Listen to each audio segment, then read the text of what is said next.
Bima Pub, urahisi wa maisha.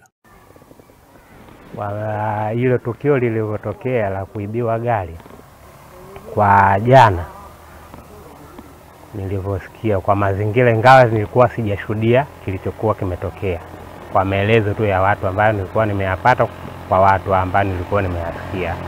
Kwa huyu mtoto kufanyaje, kuja kuchukua gari, kuiba gari huko hapo eneo husika, na kufanyaje, na kushuka naye kuipeleka huko chini.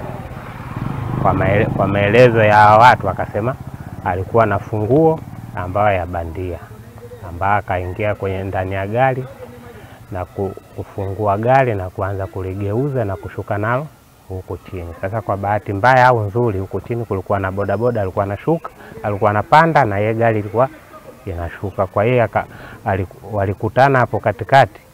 Baada ya kukutana na huyu bodaboda, yeye akafanyaje, akashitukiwa, akaona hapa sasa nishafumwa, itabidi ashuke kwenye gari na kufanyaje, na kukimbia kuelekea huko kwenye shule ya chekechea. Kwa hiyo baada hapo watu wakaenda kumkimbiza huko, kumfuatilia, wakamkuta alikuwa kwenye shimo, akawa amejificha. Baada ya kumkamata, akaletwa hadi hapo barabarani na kuanza kumhoji na kuanza kumpiga, akisema yeye katumwa, gari alichukua alipeleke Msamba. Kaambia kuna mtoto ameiba gari. Walikuwa wangapi?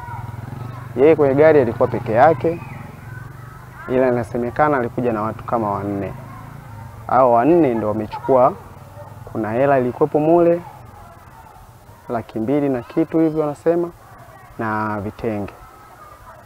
Baada ya hapo, yule dogo ndo akabidi atoke na ile gari. Sasa kushuka nayo hadi chini pale, ndio akakutana na bodaboda.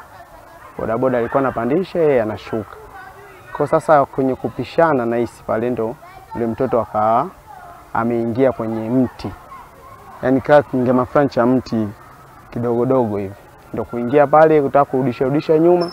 Yule jamaa akabidi arudi amfuatilizie aone nini. Baada ya wanafunzi nao kupiga kelele, gari ya mwalimu wao inaondoka. Kwa sasa cha kufanya kurudi tu, yule dogo akafungua mlango akakimbia. Kukimbia sasa, wanafunzi wale ndo kabidi waende kumkimbiza kule, wanafunzi na yule bodaboda wakamkamata, ndo kuja naye hapo barabarani. Mimi naitwa Juma, mmiliki wa magari ya usafirishaji wa mizigo na abiria. Natumia Bima Pub kwa sababu inaruhusu kuweka TIN namba yangu wakati wa kununua bima. Inafanya iwe rahisi kudai vati kutoka TRA kwa kutumia hati hiyo ya bima.